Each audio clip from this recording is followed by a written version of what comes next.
Welcome everybody to another episode of Locked In Golden State Warriors podcast. I'm Brandon Ferino. Joined by me is my co-host Jordan Medeiros, and as always, we have our special guest Cory, Mr. Sports Fanatic himself, and Mr. Bashar, 49er minded himself. How we doing, fellas? All right. How Excellent. Doing good. Can't wait for tomorrow, man. Yes, sir. Yes. So we're gonna go ahead and start off, gentlemen. We're gonna preview Game 1 tomorrow, the finals. First NBA Finals at Chase Center. What are we expecting from the Warriors, and what do we need to see to be able to pull off this game? Cory, let's go with you first. Well, I think there is a handful of variables here. The obvious one is the depth comparison. You're looking at a Boston team that's probably about 7, maybe eight deep.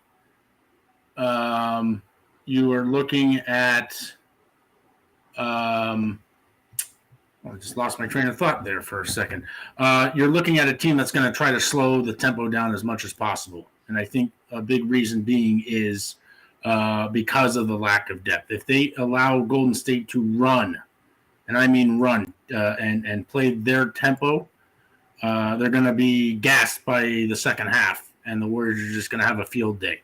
Boston's biggest concern here is going to be trying to force the Warriors into as many mistakes as possible. They have their three big scorers in Tatum, Jaylen Brown, and Marcus Smart.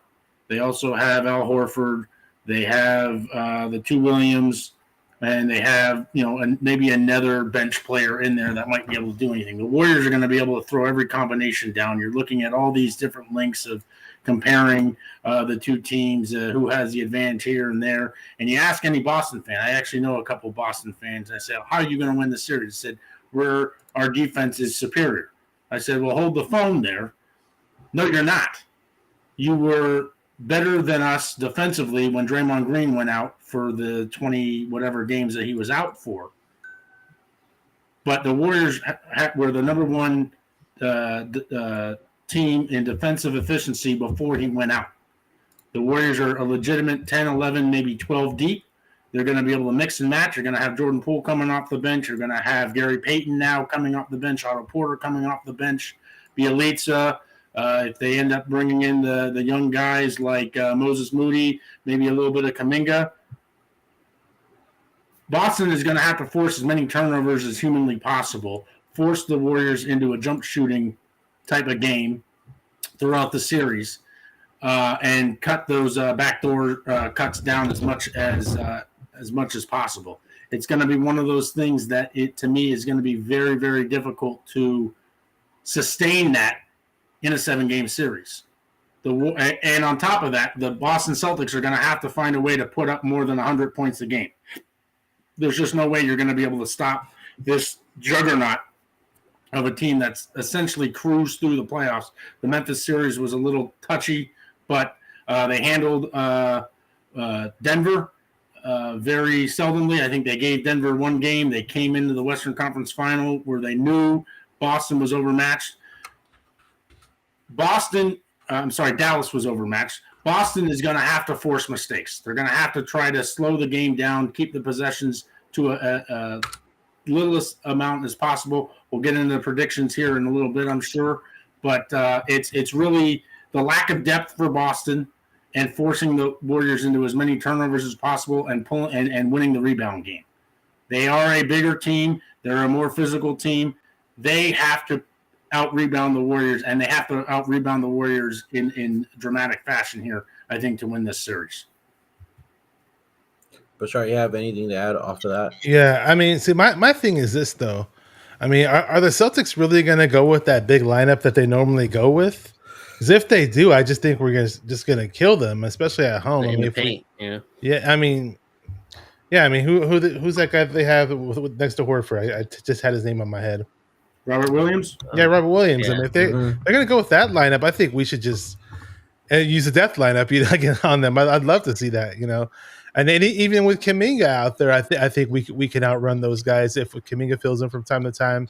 I'd love to see an up tempo in this game, and it just kills me when I watch certain Warrior games, especially the Mavs series, where we won those games. We won certain games, but there were times where the Mavs, of course, Luka is probably the best in the league, or maybe next to LeBron, at dictating the tempo of the game. But there again, the beauty of this is Wiggins is not going to have to worry about riding, defending a guy that's going to have the ball in his hand the whole time, who does dictate the tempo of the game, So in Tatum, that is. So I don't know, man. I know, like everybody's trying to scare us with this whole Celtics and their dominant defense and all that, but we just have so many horses. Corey keeps saying it. A lot of people are saying it. It's just, other than that stupid thing that ESPN put out, that stat, that computer stat that said that, it's an 86% chance of the Celtics winning the finals versus the 14% chance of the Warriors. It's like, I do not see it, by the way. And I'm not even just saying that because I'm a Warriors fan. I think we're the better team.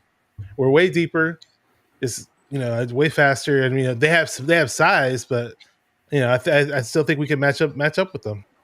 Size and physicality. It's really the only advantage I give Boston in this entire series. Coaching, no way. Bench, no way. Shooting, no way. If the Warriors end up going into a dry spell where they just can't hit a shot, the lid is on the basket, that type of thing, I can see Boston keeping these close. Boston is going to have to put points on the board. And I think Boston is underestimating the greatness of this defense. Wiggins is going to be on Tatum like crazy. When Peyton comes in, Marcus Smart's not going to be able to get a shot off. And then you have Clay and you have Curry out there. You bring in who's there. You have Draymond pretty much controlling the entire front court there. Boston's going to have to play near perfect, I think, to make this a series. I really, really do. And not trying to jump ahead here too far. Boston needs a split. Boston loses these first two games, you might as well call it quits. And again, I was trying to look up the stats and stuff. I know Boston has a better road record in the playoffs than home record. 7-2. 7-2. Yeah. Well, the Warriors are undefeated at home, so something's going to have to give. Again, they're 6-0 after a loss too. So 6-0 after a loss, fine. You throw all that out the window. I mean, you were talking about game 5 in the Western Conference Final there, where Dallas was supposed to win because of a particular analytic. You can throw all of it out the window. Boston does not have the depth to match us. If the Warriors shoot anywhere close to 45% and up, Boston, it's going to be a long series for Boston. I mean, that's just the long and the short. I'm trying to play devil's advocate here. I'm trying to figure out some scenario here where this turns into a series. I really am. Boston has the physicality. They have some size, but we said that with Memphis. Memphis was more physical than us. Memphis had more size than us. We out-rebounded them 5 of the 6 games. That can't happen if you're Boston. Boston's going to have to figure out how to score, how to slow the tempo down as much as they possibly can, and be able to figure out a way to stay in these games. They have to get a split here. They have to. But again, coming back to Boston, even 1-1, they're going to have to win both of those games. All the pressure here is on Boston to keep this as close of a series as possible. I agree. Exactly.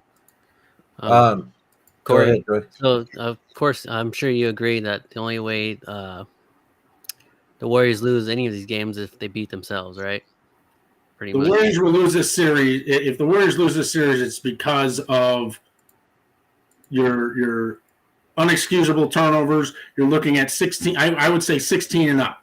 We were talking about this throughout the Western Conference run. Keep it around 12. Here, you want to keep it around 12 to 15. But it's going to be points in transition. It's going to be second chance points. It's going to be just the rebounding, and it's just going to be forcing Boston to be as uncomfortable as possible. But again, the key here is tempo. If they can run and just tire this team out, they don't have the horses. Exactly what I was saying earlier. They're 7 deep, maybe 8 deep. If Steve Kerr wanted to, he could play 12 guys. Yeah. He's not going to, but he could play 12 guys in a game and say, okay, Udoka, what's your name? I mean, this is going to be a series of like chess, I'm going to make a move. You're going to have to try to counter it. Boston does not have enough counter moves to sustain this.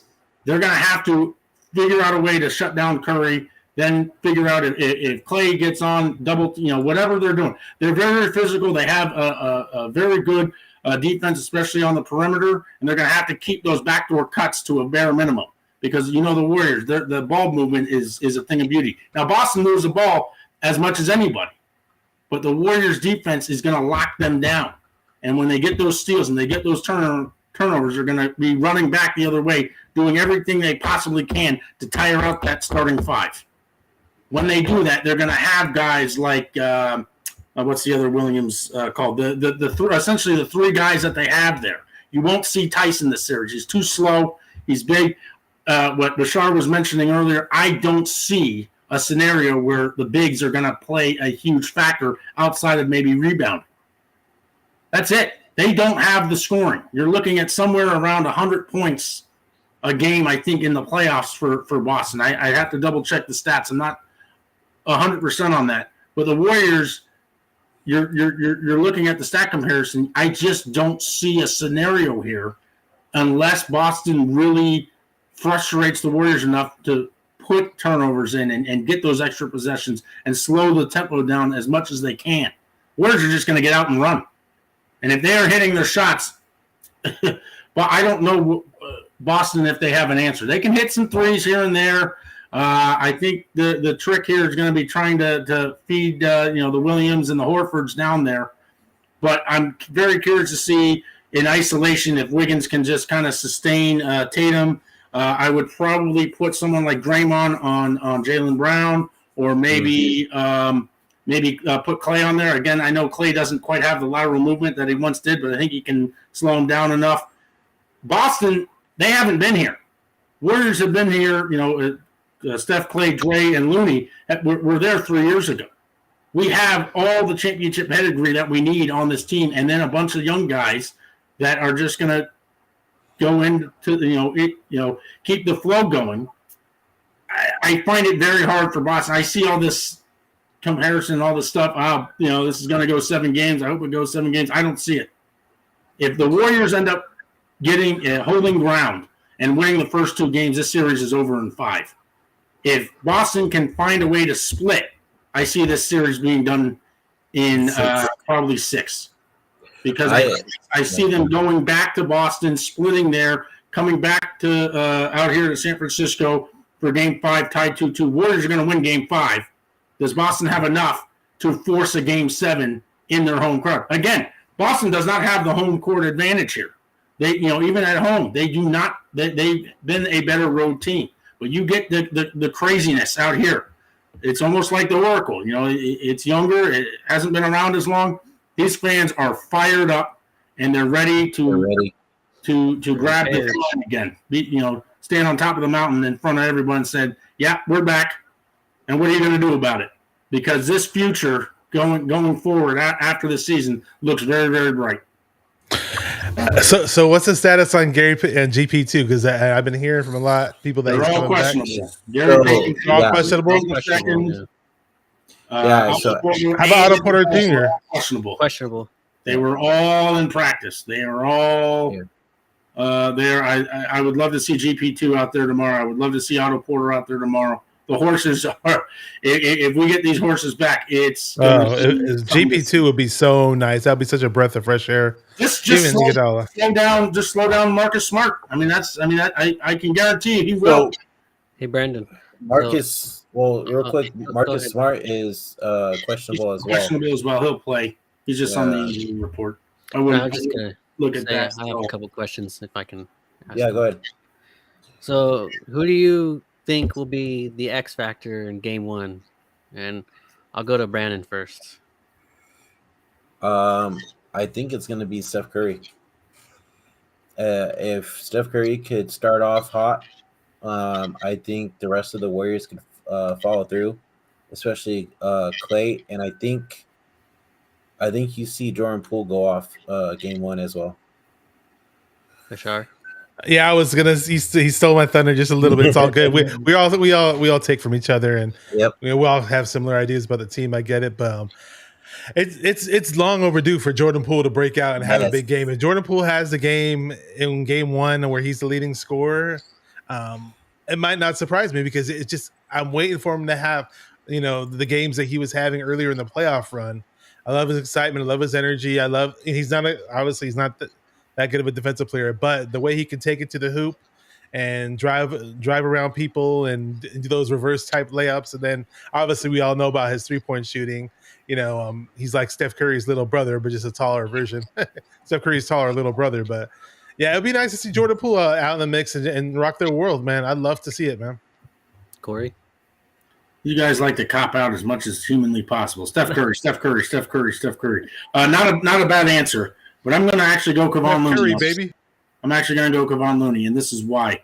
If they can feed Looney and he can get his rebounds and get his 15 or 20 points and really discourage. The other thing is the Warriors, it's not uncommon for the Warriors to have 5 or 6 guys in double figures. I can guarantee you Boston will not have 5 or 6 guys in double figures. It's not going to happen. They're going to need, Jason Tatum and Brown, Jaylen Brown and Jason Tatum to play over their heads because those are going to be the 2 guys. And you have Marcus Smart and you have Al Horford there. I get it. 10, 12, 15, 18 rebounds. I'm not even necessarily looking at keeping the ball on that side of the court for as much as possible. It's going to be a long series for Boston. I really believe that. Now, the way, everything is going to be called and everything else, how things are going to go, the Warriors just have to play their game. Jordan made the point earlier. Warriors don't beat themselves. It's going to be a very, very long series for one Boston Celtics here. Yeah. So another question I had was, how important is it for the young guys getting to play in the finals for the first time, like Poole, Kuminga, Moody? How important is it for them getting to play alongside these vets going into the future, of the team? Bashar? Yeah, I mean, I'm always about the young rookies that we have. I love our rookie class and our sophomore guy, James Wiseman. I wish he was around and playing, but they're kind of coddling him and babying him, and I get it. They want to save him. But yeah, I mean, I think it. I know they're not going to give Kuminga and Moody heavy minutes, but who knows? Every now and then there might be a wrinkle in a certain game where we do see those guys in there, and if Kuminga or Moody may get the hot hand, hey, maybe you see an extended 15 minutes for one of those guys. They both play excellent. They both play pretty good defense. They both have really long arms. Moody's not, he's an okay athlete. He's got a nice 3-point shot.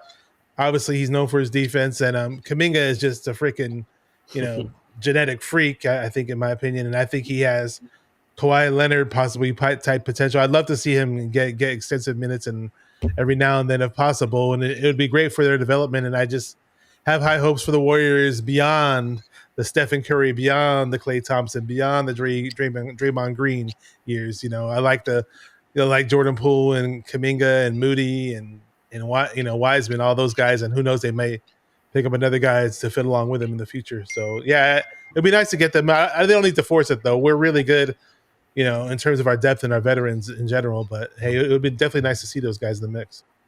Cory? I think you will see a heavy dose of Jordan Poole for sure. I think it's just going to be how the game, the flow is. If the Warriors are up big, I think you will see some heavy minutes from a Moody, maybe a Kuminga. Maybe even Bielitsa. I know he's not the young the young rookies and stuff. He's kind of a seasoned veteran. I think has had a little bit of playoff experience going into this season. But the other point I forgot to mention is if I'm Steve Kerr, I'm going at every one of those Boston starters. I want those Boston starters to get into foul trouble as quickly as possible. You put Horford in a blender and you start putting him in, you get the 3 or, maybe hopefully 4 fouls here in the first half because they don't have the depth. They don't have the horses, as we've been mentioning and everything throughout this, to really be able to handle the quickness, the versatility, the outside shooting, and everything else. We will see what this team is made of. and we will see kind of what Udoka wants to do. But if the Warriors can get away and get a little aggressive here and start trying to feed it and start, trying to draw contact and get these guys into foul trouble early, it's gonna make Udoka's job even that much harder. But I think you're going to see more Moody in this series for some odd reason. I think he deserved it after at least that last game, game 5 in Dallas. But I would like to see Kuminga in there, and you will certainly see Kuminga if, say, Looney or Draymond ends up getting into foul trouble a little bit early. The wingspan on both of those kids are just astronomical. I think Kuminga's at 7 feet, and Moody, I think, is even at like a 7'1". So it's going to be a very interesting series, but the Warriors just have to play their game. If the Warriors, if Boston can't disrupt the flow of this game, which they're going to do everything they can to do, I think this series can end in 5 for sure. Brandon? Repeat the question again. So how important is it for the young guys getting to play in the finals for the first time? How important is it for them to play along, these vets in the future of the team? I think it's pretty important. I think them getting a little taste of championship like DNA is pretty awesome, and I think also too is this is not the only season that the Warriors are going to be contenders. I think we still have a good couple years with this team, so just being prepared and knowing what it feels like to be on the big stage, I think it's pretty awesome for the young ones. Also, I want to point out too is Andrew Wiggins. This is his first time on the big stage as well. So he says he's feeling butterflies. So I'm excited to see him on the court as well. So it's gonna be interesting to see for sure. And like we keep saying, this team has championship DNA. The Boston Celtics do not, and the fact that the media is saying Boston's gonna win this series is beyond me. But yeah. I love that our team stays proving the media wrong. Stays ready. Yeah. So that East Coast bias mess that we Don't forget ESPN's based in Connecticut, so that tells you a whole lot. ESPN's own Kendrick Perkins stays hating on us. The ogre. Yeah. So since we spoke on injuries, Iguodala seems like he's probably going to play in the finals. Mm-hmm. Do you guys think he'll be a factor? Yes. Cory? I think he can. I wouldn't expect to see him more than maybe 10 or possibly 12 minutes. That back, you just never know. I mean, it can come out, but just to give just some more defensive reserves there. Boston's going to have a hell of a time scoring. I think their best chance is to just try to work it down low and get easy layups and dunks and within 5 feet. If they try to get into a shooting contest with us, it's just bad news. But Iguodala, can just lock you down, just like Gary Payton, just like Andrew Wiggins, just like Draymond Green. I'll even put Klay Thompson in there. They're just going to slow him down. Otto Porter is another one. I think he's such an underrated defender. I keep repeating myself here. I just don't see a scenario here unless the Celtics can really take the Warriors out of their game, forcing turnovers. We've seen it in the playoffs so far where they're turning the ball over 20 to 24, 25 times. That can't happen. We don't want to give Boston any extra possessions here. We want to just play our game, our tempo, and really just put Boston on their heels as much as we can. Yep. Bashar? Sorry, I was doing a whole bunch of things. You're good. You're talking about Iguodala, right? Yeah.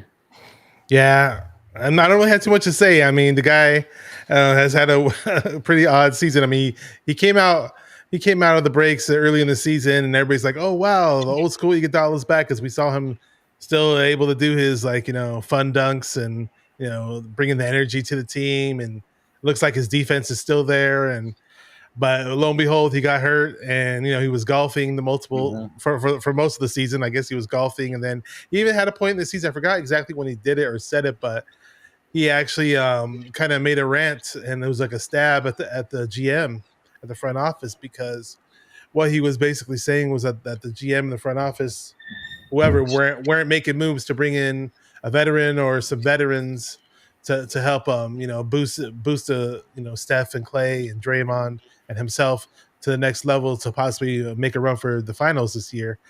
And lo and behold, we didn't trade away Wiggins. We didn't have to trade away Wiseman. We didn't have to trade away Kuminga. We didn't have to trade away Moody. And I was hearing all those rumors of like Wiseman and Kuminga.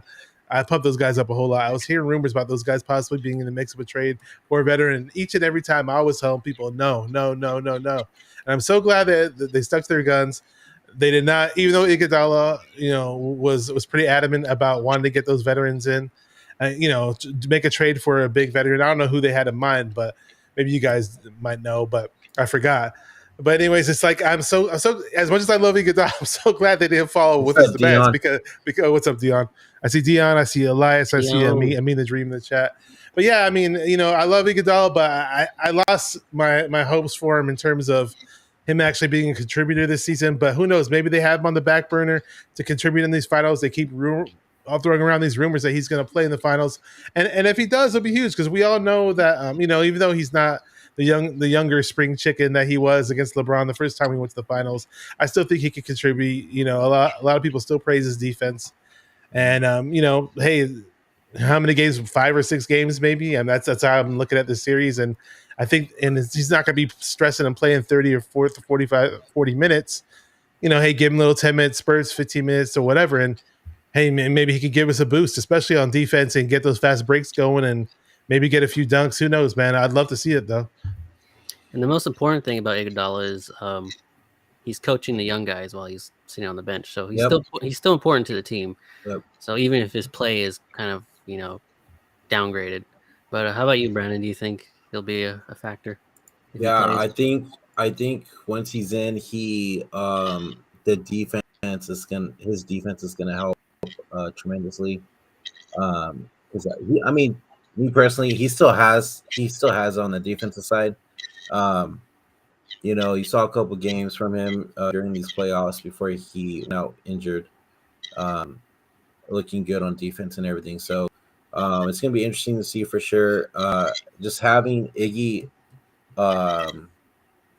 in there and GP2 and Otto Porter, it's gonna make a complete difference. And I don't think the Warriors are gonna struggle as much as they did last series with the turnovers and everything. So especially defensive wise, because that's 3 defensive players that are gonna help tremendously in this game, especially against Jason Tatum and Jaylen Brown and Al Horford for sure. Okay. Just real fast, man.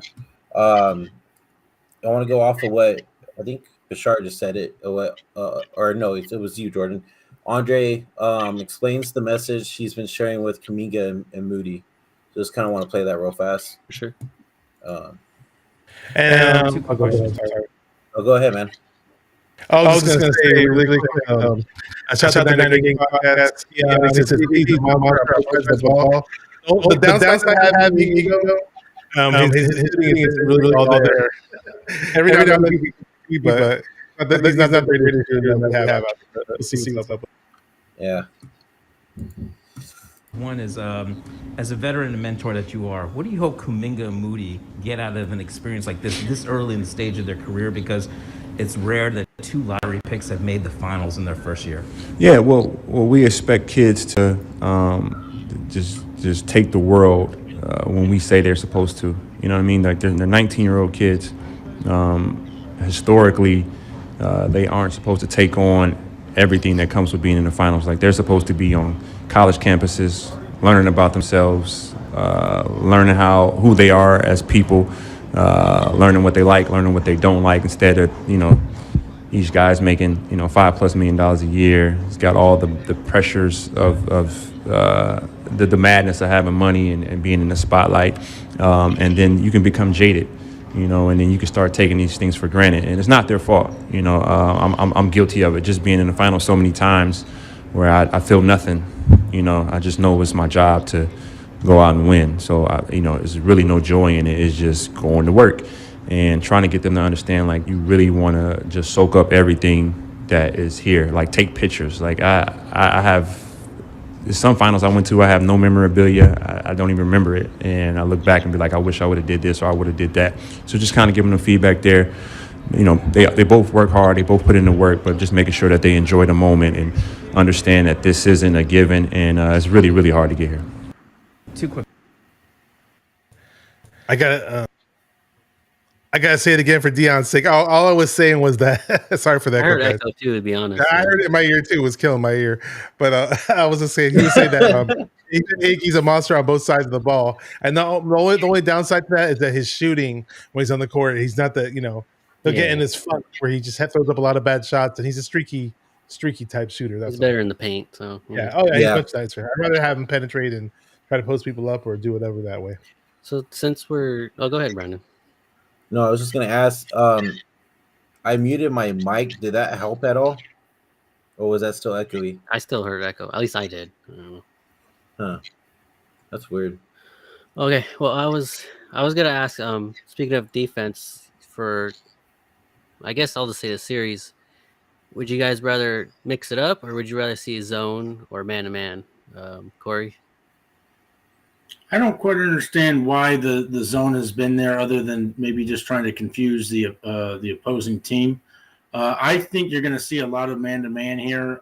If Kerr feels like he may want to just try to throw a wrench into something, I think he may end up going back to a zone. But I think up front, I think in game one, if you want my honest opinion here, I think man-to-man, switching over, for some double teams maybe. But I think both teams, are going to be playing a lot of man-to-man in this series. Bashar? Yeah, I'd rather see man-to-man. For some reason, in that stupid Dallas series, well, we won. We had that one game when we were playing zone. And it seems like we kind of fell apart and let the team get hot. And I just like our defense better when we go man in general. Yeah, I'd rather see man-to-man too, just because when they play zone, sometimes they leave a guy open and boom, they hit a three. So, Brandon, same with you, man-to-man. Yeah, I'm gonna say man to man. Like Dion said, he said, I feel like if Iggy is healthy, you can go man. Especially with GB2 out there again, man to man's gonna be 100% helpful as well, especially going up against Jason Tatum and Jaylen Brown. Dion also said, honestly, on Boston, you got to worry about Smart. He's their best defensive player, which is true. I mean, they're going to have to watch out for Marcus Smart because he's actually been kind of elite, especially on defense, including that Miami series. Elias says Jordan Poole is a beast. Yeah. Dion says Iggy, GP2, Draymond, they have no hope. Boston, that is. Good job, Dion. I was wishing one day you could be a 49er fan, but this guy. Hey, Andre Iguodala is a 49er fan, by the way. No, I mean, my bad. I would say Niner. I'll say the Dion be a Warrior fan. My bad. But Iggy's a Niner fan. So actually, bringing this up, Draymond actually said in the media today too that nobody has beaten the Warriors when they're fully healthy, and that's a great point to bring up. The Warriors are fully healthy. I guarantee you, all three injured players are playing Game 1 tomorrow. You're guaranteeing that? That's a hell of a guarantee. Putting money on that, Brandon? Yeah, I am. Oh man. Well, if that's the case, Boston really is in trouble. Yeah, exactly my point. So I think they're really in trouble because the depth just gets even deeper. Yeah, if they're all playing, it's Yeah. So I No mean, chance. it's like I said, Warriors 100% healthy. Nobody has a chance, man. I really like. I mean, it's just In point blank. theory, in Period. theory, in theory. It'll come down to how the Warriors play, though. Again, as I Yeah. mentioned before, if Boston can force them into a bunch of turnovers and just mistakes and everything else, this could be a series. I mean, the long and the short of it is, I don't think Boston has enough scoring to handle it. They're a defensive-minded team. They go out and they try to force into a lot of the mistakes, and that's kind of where the chess match is. What is Odoko going to do? And I mentioned this also. What does Odoko do if a couple of their players start getting into foul trouble? Are you going to just try to run them, or are you going to have them sit? And then when they sit, is the few bench players that they will be playing, are they going to be able to sustain a lead or sustain the deficit enough where the Warriors don't run out of the gym like they used to do in third quarters? Yep.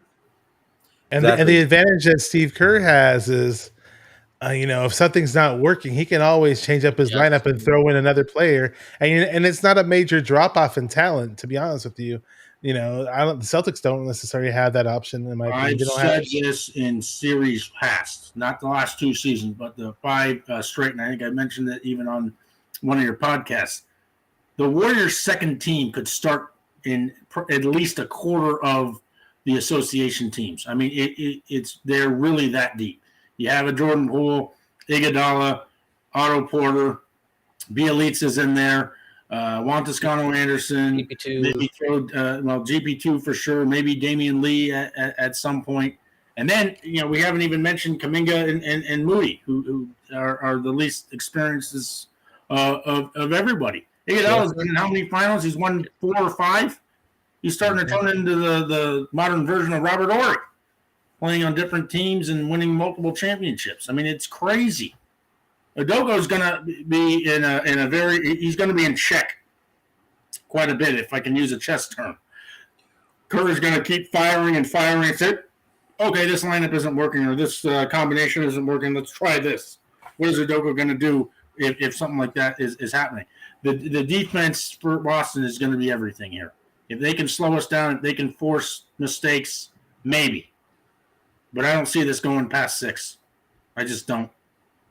We also have two. We also have 2 more players, and that's Chiosa and Witherspoon. But that's true. They don't play, so Witherspoon and Chiosa do not count. That's like 14 and 15. Yeah, we're talking exactly. 10, 11. They might as well be in the G League. So they're 7, maybe 8. They're 2-way, right? So just real fast, I was watching the locker room rant yesterday. Breezy was on the show with JV and the rest of the crew. He's a Boston fan. He's a Boston fan, Breezy. And he's a Boston fan. And I ended up commenting on the show saying, Breezy, I'm going to talk that ish to you, my guy. And he goes, man, I'm upset with Brandon right now. I'm like, hey, man, it's all love. I promise. So shout out to Breezy. It's going to be a harsh reality here in a couple of days, I think. Yeah. Just go. We're good. I don't know if we're this good. I mean, the Warriors, they have it. They have that championship pedigree. Your Steph, your Clay, your Draymond, even Looney.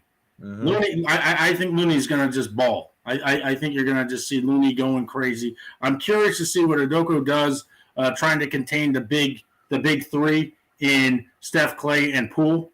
I really hope Poole can make it happen here, just to put another wrench into Boston. Just going, what are we going to do? You can stop one. It's a pick your poison when you're playing this team. Who are you going to end up? Who are you going to try to contain? Maybe double team at any given point. They're going to try to outmuscle. I'm hoping the officiating kind of lets a lot of things go. Obviously, things blatant you're going to have to call, but I don't want whistles every possession or every other possession. Just slows everything down.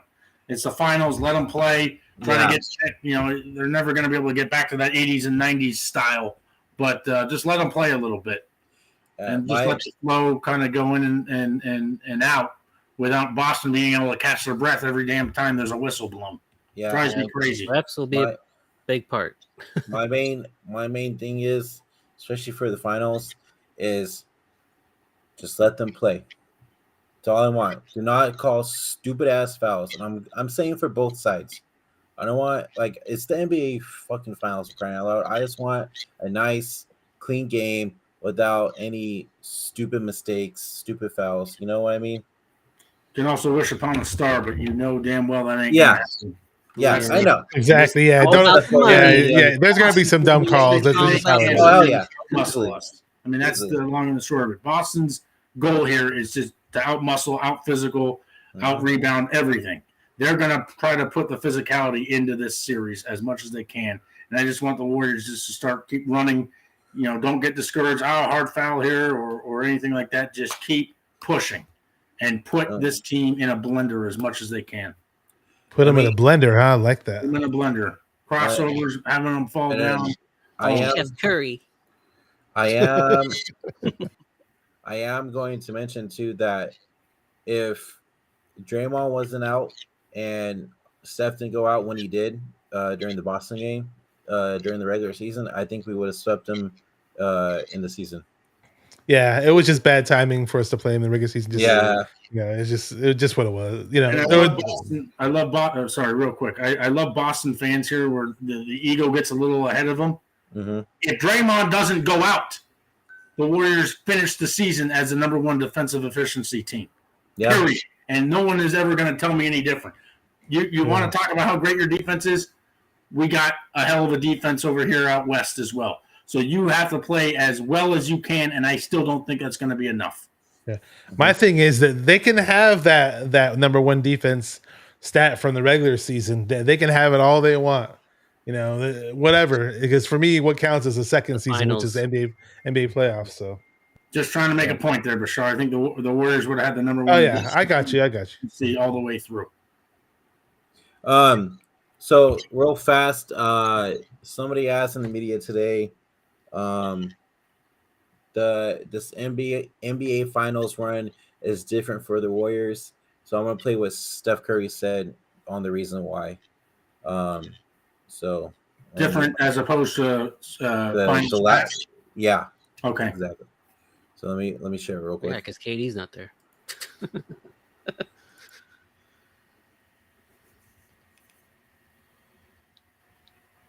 In your mind, what separates this run to the finals from the others? Just the context of the last 4 years, from Game 6 of the 19 finals to now, everything that we've went through as a team, certain guys individually, with injuries, with obviously the pandemic that's happened over the last 2.5 years, like everything that we've all went through. With this as the ultimate goal of getting back on this stage, the chance to play for another championship. Like, you got Clay coming off of unreal rehab journey. I broke my hand. Draymond was injured with a bunch of different stuff. We had a lot of young guys coming into the fold and trying to reclaim our chemistry as a core, but also, you know, get those guys up to speed and how they can help us and help impact winning. And then, you know, you look up and all the work that you put in over the last, 2 years has paid off, built on the experience and the just the veteran presence that we have. So all that stuff is just built into the context of what's happened since, Game 6 of the 19 finals, and we're back here. So it's pretty special. Is the echo still? I was going to test the echo and see if it was there anymore or not. No. Did you guys get the echo at all or no? No. No. Well, it happens when somebody talking. talks. None of us were talking. We just wanted to play with it and say something for the fun of it. So, hearing for what Steph Curry said, what do you guys take from it? And I mean, what are your thoughts on that whole question and Steph Curry's answer? Bashar, start with you. Oh man, you hit me with it. Get somebody else on this one, man. I just don't really Cory. have anything. You have any comments? Yeah. I think the big difference here is their team is a lot younger. yeah, with less experience, if you will. If you look at finals past, you had Barbosas and Spates and Bogats and yearly veterans Livingston. were just there. Livingston, Mo buckets. Mo Mo Spates. buckets. Um, David Lee. David Lee was there in the 2015. first Yeah. year. I don't The first think time it was- around. The first yeah, time around. first time around. But he was a veteran too. But you have guys like a Jordan Poole, who's first final. Wiggins, who is a veteran but hasn't been to this stage before.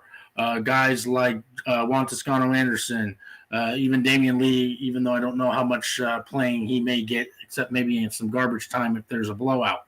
I just think it's young guys here and being able to get to the finals for the first time, which can also lead into many, many seasons down the road where they now have this finals experience, which is just going to put another notch in their their resume.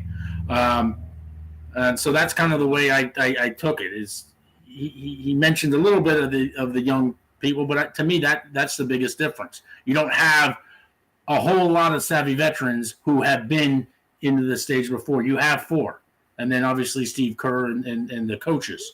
But players and the guys actually playing this game, it's 4 out of 14, 15. So this is going to be a good learning experience. Hopefully the young guys aren't making boneheaded mistakes and stupid turnovers like you tend to see.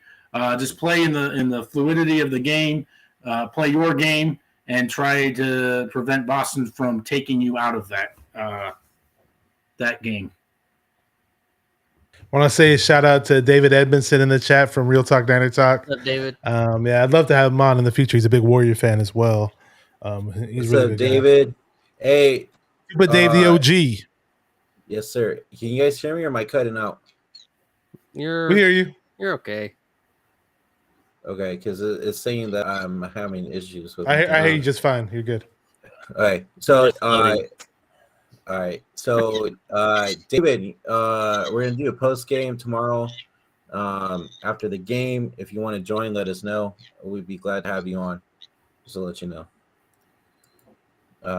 But I mean, we're gonna close it out here pretty soon. Any other thoughts you guys have before we end it here? Before the game starts tomorrow night. Yeah, so actually, speaking about the X factor that you guys talked about, that I asked, I have to piggyback on Bashar and Brandon. Beautiful. Steph Curry, and here's why I choose Steph Curry. I'm paying attention to him, not just for game 1, but for the whole series, is because we keep hearing, more than ever now about his him earning his Finals MVP. So, I think in order for him to win, he has to be the main standout, I think, in this whole series for how many games they play. He definitely deserves it, but I'm sure he would love to win it so people could stop talking about it and correlate to his legacy, I guess. I don't think he needs it to be one of the elites, but, it'll definitely be interesting to see what he does throughout the series for sure. So even though this is going ahead, do you guys think Steph Curry will win Finals MVP? That's what I want. I don't know. I mean, I don't know if he will or not, but that's what I want. If the Warriors win this series, I think Curry's going to have to play subpar for him to not win this MVP. I think a lot of people, and I tend to agree, probably should have won it the first championship. They gave it to Iguodala for the defense on LeBron James. Curry didn't play overly exceptional, but again, it was his first time there. He's been there many, many times. This is his 6th finals appearance, which is just insane.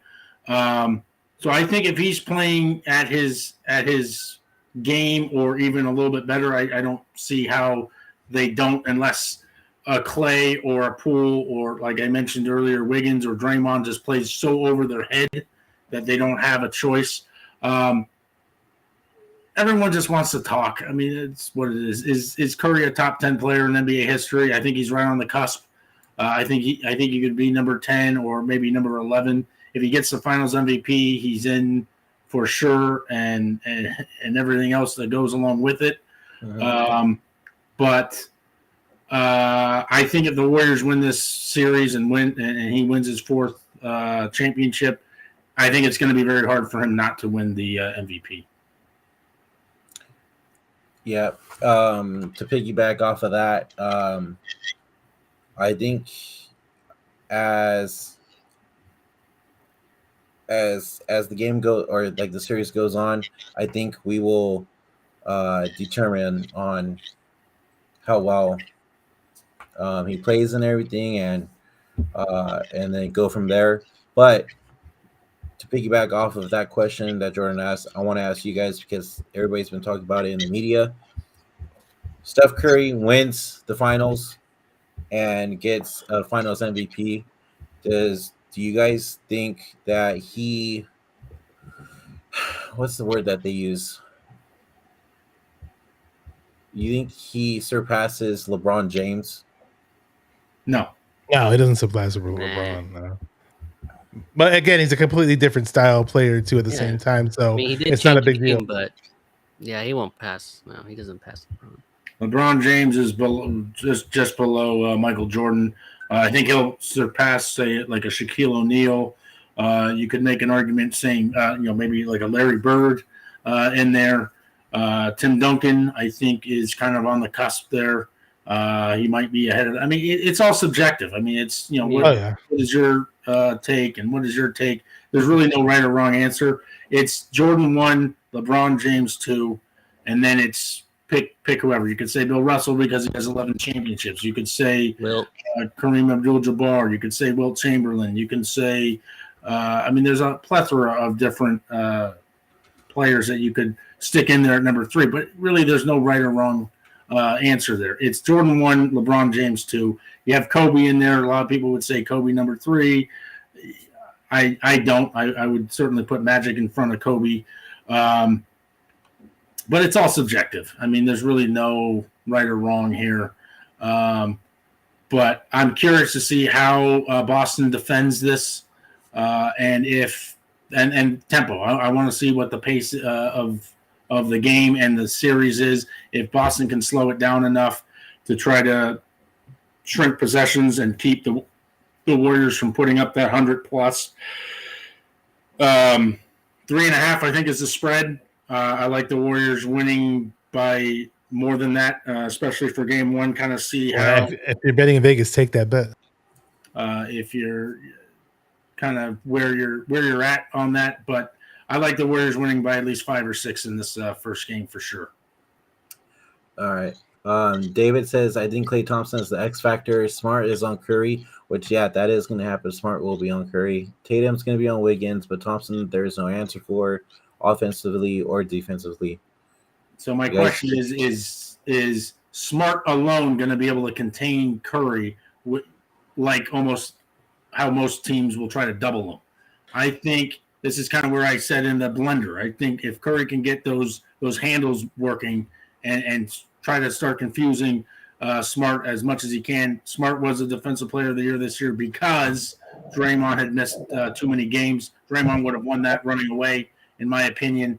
But that's just one guy. You have Horford there. You have Jaylen Brown there. You have Jason Tatum there. Yeah. The Warriors are going to be mixing and matching. And then the other thing that hasn't really been said is that the Celtics switch more than any team in the association. So where you might have Smart on Curry up front, there's going to be a lot of screens and a lot of pick and pops and things of that nature. Smart's going to be on him for the majority of the game, but how much switching, and if, say a Horford or a Jaylen Brown is on him, it's a straight mismatch. If the Celtics can figure out a way to keep Smart on Curry may struggle a little bit, but with all the screens and all the pick and rolls and everything else, I think it's going to be very hard for Boston to sustain the Warriors because they can put up too much. I mean, they get tired. I think that I'm thinking this for Steph, and if it's not the truth, I'd be shocked, and if I'm wrong, I'd be shocked. But something tells me Steph has a bad taste in his mouth when it comes to Marcus Smart and more in a competitive nature. Not that he's going to try to fight or whatever, anything like that. But we all remember Marcus Smart dove on Steph and messed up his foot or whatever. But I just think Steph is going to have an inner fire in him in this series just because of that Marcus Smart injury that happened. And I'd love to see Steph make Marcus Smart work like he was doing in the Dallas series to the other guys, where he was just him running around without the ball is deadly for most teams. So I want to see him make Marcus Smart work his ass off. And if they do switch, whoever else is trying to guard him, tire Marcus Smart as much as possible. Steph without the ball is just amazing, So Yeah. let's see. And then let me see what's up to Channel 49 is my good buddy of mine from Instagram, huge 49er fan, but he says Marcus Smart, Celtics in 8. Boy, I don't know. 8, there's no 8 game series. I don't know what he was saying, but good buddy of mine though. And say shout out to Cook Smoke Sports. There you go. So what up, bro? Go Niners. I don't know if he's a Warrior fan, but he's just saying what's up though. So shout out to He's you, a bro. Laker fan. He's a Laker fan. Okay. Yeah. Just real fast to go back on my question. This is what I was talking about because I love watching Stephen A. and First Take. It's literally the only ESPN show I really watch. Because Stephen A. always chooses the Warriors. So Shaq always chooses the Warriors too. But here, let's go ahead and see what they're talking about here. I was just telling JJ, Molly, and Stephen A. He got to have my mindset. You got to wake up every morning not to be liked. I wake up every morning for a person not to like me. We all have our skill sets, Spur. I don't think that's working. I don't think that's working. We love Big Perk. We love Uncle Perk. You know what I'm saying? I mean, I don't think it's working. I really don't think it's working. But that's just me. All right, Big Perk, let me ask you this. We know the Warriors have acquired a lot of young talent, but obviously their big three, Steph, Clay, Dre, all in their 30s. How long is their championship window? You know what? I don't see it going past this year. I really don't. I think if they had any opportunity, it's for them to win it right now. I don't see it going past this year. It's no disrespect to Steph Curry and Klay Thompson, but it's just it's talking about the growth of the NBA. We watched the Dallas Mavericks and Luka Doncic. We watched them make it to the Western Conference Finals. We know that the Los Angeles Clippers are going to come back next year. When they come back healthy, they're going to be a problem. Giannis Antetokounmpo with Chris Middleton and Drew Holiday, like teams are going to reload this offseason. We watched the growth of the league. We watch how guys got better, teams got better. And look, I'm not saying the Warriors might not have, they could, but I don't see it. I think this is their golden opportunity to capture another championship right now. Well, what the hell you think the Golden State Warriors going to be doing? Sitting there and taking pictures? I mean, excuse me. I think they'll make some adjustments as well. I see the Warriors winning 2 of the next 3 titles. That's what I see. I'm thinking about Steph Curry. I'm thinking about Clay. I'm thinking about Draymond, but I'm also thinking about Jordan Poole. I'm thinking about Kuminga. Yes, I'm going to bring up James Wiseman. Yes, I understand he's been out all season long, but the brother's a 7-footer with skills, and I think once you insert him into the equation, with Kevon Looney still there, with Draymond still there, no, I like their chances. I like Moses Moody. I like what I've seen from him. I like Kuminga. I really love Kuminga, actually, okay? I'm looking at the Golden State Warriors being at least 8 deep, and I see this team potentially, I'm not going to say potentially, I'm willing to say the Golden State Warriors are winning 2 of the next 3 titles. I believe Steph Curry will eclipse LeBron James and capture 5 championships in his career while LeBron is still stuck on 4. Yeah. That is what I believe That's will what happen. You're hoping. No, that's what you're hoping can happen. That's what you're hoping that can happen because let me tell you no, why. that's I can prove that you're lying. No, I can prove it. I can prove it. No, I'm not. Where's LeBron playing? No. Where is he playing? He's playing in LA. And where do I want to be? There's no way in hell I'm rooting against LeBron James. That is false. I want LeBron James. I would love for LeBron James to be in the finals and win championships in LA.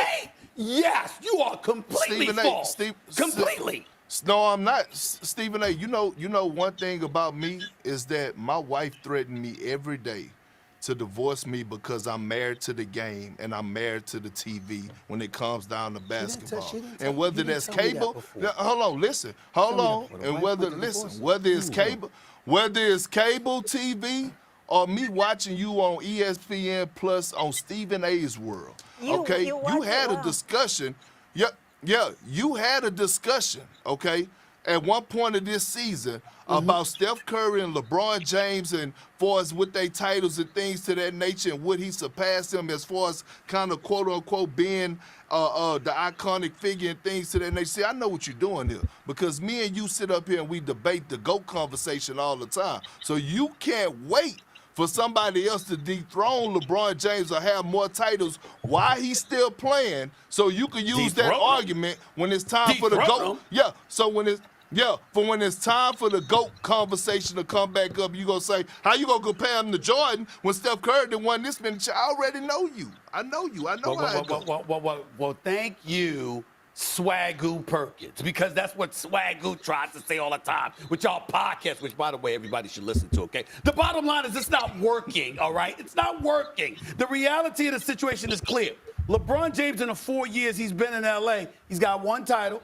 Okay, he's been bounced out in the first round and he's missed the playoffs twice. Okay, so when we talk about, and I'm not throwing any shade on him, I understand it ain't his fault. I understand he's great. I'm rooting for him because I would much rather be in LA, you know what I'm saying, than going to the Bay Area. That's just a personal preference that I have, JJ. I would much rather be in LA than in the damn Bay Area. I'm not that particularly fond of the Bay Area. That's just me, but I love the Warriors. Steph Curry is that dude. And he is chipping at the heels of LeBron James in terms of those titles. I believe he will surpass LeBron James and the Los Angeles Lakers. He will get 2 of the next 3 championships. Steph Curry is going to end up with 5 NBA championships. That is what I believe. Why do you have that look on your face, JJ? Am I off my rocker in saying this, considering the roster that they have and some of the young guys they've got on the come up? Is that beyond the pale? Okay. First of all, did you guys plan this with LeBron Lakers mention? No, that just came up organically. He did. Okay, I just wanted to make sure. We couldn't have a. Yeah. I wish I could have a word with those guys, but Straight hater. Yes, dude. Straight hater. Always. I can't stand him, dude. Every single He does it time. on purpose.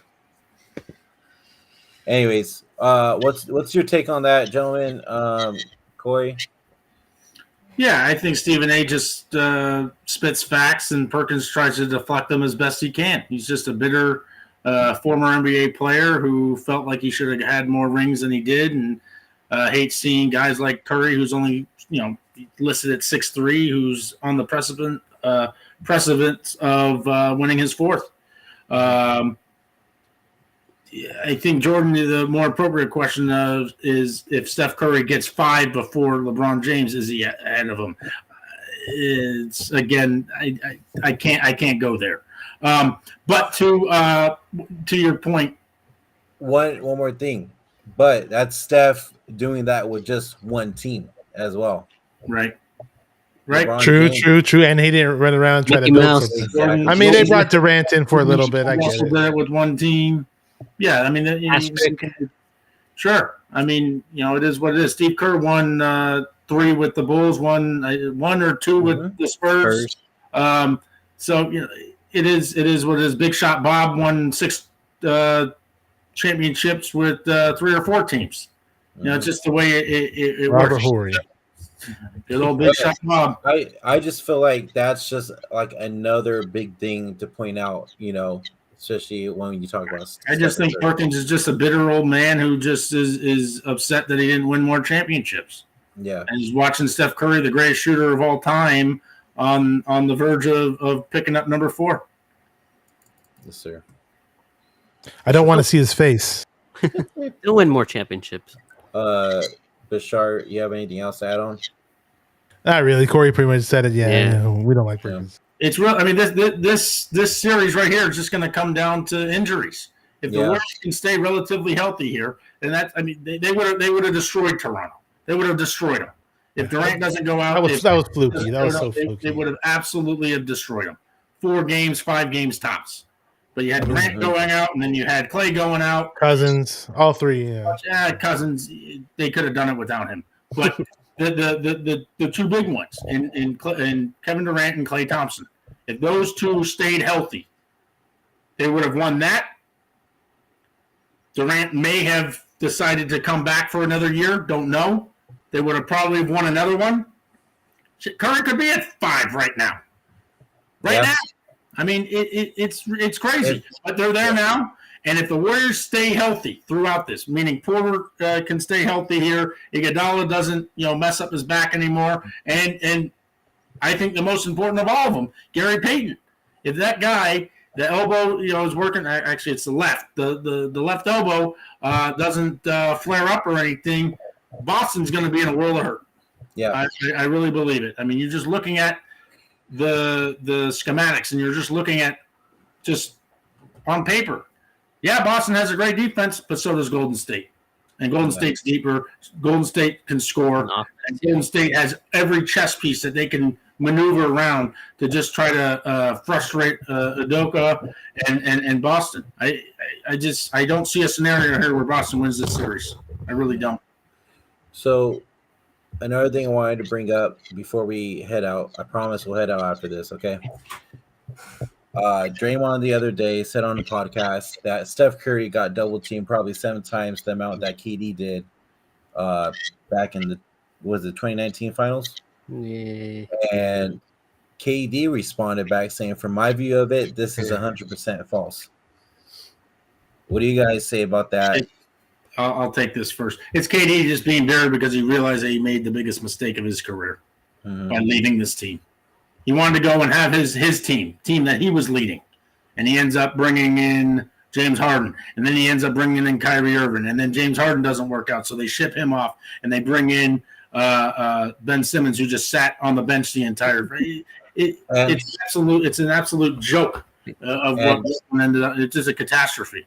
And Kyrie sitting out half of the season because he didn't want to get vaccinated. It's selfish. It's just selfish. I mean, that's what I think what attracts so many fans to this team. It's a selfless team. This team here in Golden State, there's no prima donnas. There's no one trying to do anything more than the next person. Look at Brooklyn. Look at LA. Yeah, why LeBron James decided on Westbrook over, say, Kawhi Leonard? If Kawhi Leonard was there instead of Westbrook, we are probably not sitting here previewing the NBA Finals with Golden State in it, because LA would have been a juggernaut like LeBron had in Miami, like LeBron was able to do in Cleveland there the one year that I still think was given to him, winning the last 3, but that's neither here nor there right now. The Warriors are here because of their selfless play. No one tries to do more than anybody else, and it's a conundrum for the rest of the NBA trying to figure out how you can stop this team. The 5 straight NBA championships were not a fluke. It's because they play a certain style that no one else can contend with. That's why they were there year in and year out. And they ended up running into a few little issues, I guess I'll say. The suspension for Draymond Green for Game 5 in 2016 and the 2 catastrophic injuries from Durant and Klay Thompson in 2019. They could have won all 5 of those. And Cleveland's going to say, well, we didn't have Kyrie and Kevin Love in 15. Go ahead. We still beat you in 6. We still beat you even with those guys in there. As young as we were, maybe we lose that one, but we come back the next year and slaughter you. So you can say whatever the heck you want. Cleveland hadn't had a championship since 48. And they haven't had one since. So and they won't in our generation. Many years. Guardians aren't going anywhere. Browns aren't going anywhere. The Cavaliers sure as hell ain't going anywhere anytime soon. The East is deep, and they're physical. Yeah. So that's my take. Yeah. Bashar, you have anything else? Yeah, it's like funny because I mean this whole super team thing, and just it's not like. I mean, sure, talent in the NBA does mean a whole lot, in my opinion, more so than NFL. More so than the NFL, I think coaching is a bit more, it's more essential, more so in the NBA, in my opinion. But even so, I mean, it's not like you could just throw all these all-stars on one team and just, oh yeah, they're going to guarantee it's a guaranteed championship. You know, everybody has to be, zoned in and locked in on one goal, and people have to, check their egos at the door. People have to say, hey, I have to be willing to do this role. I used to have the rock in my hand 80% of the game, but hey, I'm only going to have the ball in my hand maybe 50% in the game now, so if those players aren't willing to change, good luck with trying to go to the finals or trying to win a championship. And the Warriors did it the right way when we had Durant. A lot of people were going to question our chemistry and how we were going to make things work, but they made it work well. I mean, the coach, the way Steve Kerr had it mapped out and the way everybody was bought in to the system was great. So, but this championship, in my opinion, is going to feel. It might feel just as good as our first one we won against Cleveland, if not better, if we get it. That's true. I'd be willing to bet you that the Warriors, and I don't have the stats in front of me here, but I'd be willing to bet you that the Warriors are one of the least isolated teams playing ISO ball than any team in the association. And that's a problem for the opposition because it's not one guy that you're having to focus on. Luka Doncic in Dallas, with Jamal Murray and Porter Jr. being out, it was all Jokic. How do you defend this team? I mean, what do you do? It's not one guy. It's this guy. If it's not him, it's this guy. If it's not him, it's another guy. Yeah, and it's got 3 or 4 or 5 guys on the bench who can do all of that too. What Bashar said earlier, Steph Curry is more deadly without the ball than he is with it. And when he starts moving and starts tiring these defenders out, trying to chase them around all the time, it's crazy. And I have one more question before we close out, but I'll let you guys finish this one. And I think I hurt my friend's feelings. I didn't know he was in the chat. John V. John V from the locker room rant. Fellow 49er fan from the locker room rant. He's been on our post game before. Awesome dude. Says, "Whoa, Bash, easy, bro." I kind of. He's from Ohio, by the way, so he's a Cavs fan. But awesome. Right yeah. Read it. JV says the word Cleveland. Just another bitter Cleveland fan. That's all. That's all that is. A genie. I love it. And he's got the right football team. Though. I can't grant. He does have the right football team because he knows the Browns are one of only 4 teams in the NFL that ever reach a Super Bowl. But again, that's neither here nor there. The question I wanted to pose to you guys, though, is do you think that Steve Kerr and the Warriors have been playing possum with Iguodala? Meaning, do you think that Iguodala could have come back sooner and decided to sit him out because they knew when they had taken the first 3 games against Dallas, said, no, we're just going to sit him out. He's ready to go. To save him, because you noticed during the regular season he missed a lot of games and everything else. I love you too, John. Just showing you a little bit of love here. Do you think that Iguodala could have come back earlier? I thought just for a while, just with a back, that he may not end up coming back. He's coming back. It looks more and more like he is actually coming back, and now he has the rest. And he's missing games, and that just shows the depth and just how crazy this team is. Their depth and just 9 guys, 10 guys, 11 guys. I don't think Kerr is going to be playing more than maybe 9 or 10 guys in a game. But I'll tell you, it's going to be a very, very tough series for Boston here. But anyway, the question was, do you think Iguodala could have come back earlier if, say, Dallas had pushed it to 2-2 going into like a game 5? I don't think so. No. So it actually wasn't the back; it was the neck. The neck. Okay. Yeah. My neck and my back. So I don't think so, and I think with him being sitting out played Moody and series, I think it gave more push to Moody and Kuminga and everybody. So. And then also too, it's getting Iggy ready for the finals now, to where he is going to be playing game 1 and helping out his squad as well. He had I believe he practiced in full today, so that's a plus as well. No side effects or anything like that. No side effects. The other thing that we should point out is outside of between games 3 and 4, there's 2 days off in between every single one of these games. Yes. So that's going to be even more rest for guys like him. Smart isn't going to be at 100% at all during the series, and you get a guy like Curry. That's why I said Smart could be guarding him for a lot of it, but that ankle or that lower body injury, with Curry just running around and just trying to play hide and seek or something, is going to be very, very tough to contain. Clay, Poole, Wiggins. You got guys like Otto Porter who has a beautiful jumper from the outside. It's going to get really, really tense, I think, if you're a Boston fan throughout this series. Yes, sir. Yes, sir. So we're going to wrap it up now. But before we go, I'm going to do all the formalities. So if you haven't yet, hit that like and subscribe button, please. I really appreciate it. We're trying to get to 100 subscribers at least. So we really appreciate it for all your guys' support. If you haven't yet already as well, Twitter, go hit that follow button at GSW_podcast. Instagram is spelled all the way out. Locked in GSW podcast. So make sure you hit that follow button. Still growing. twitch.tv/locked in GSW podcast as well. If you haven't yet already. Also, we are on Spotify and Apple Podcasts and iHeartRadio. SoundCloud? And SoundCloud. Any other ones? Google Podcasts. No, okay. All the podcasts you find, we're on there. We're everywhere. Locked in GSW Podcast. Just put that in and you'll find it. If you want to listen to the audio portion of this show while you're driving in traffic or whatever on your way to work, we are there. JV says, all love, fam. We're going to dial it back to the beginning. I can't sleep. Sounds good, my guy. Thank you for tuning in as always.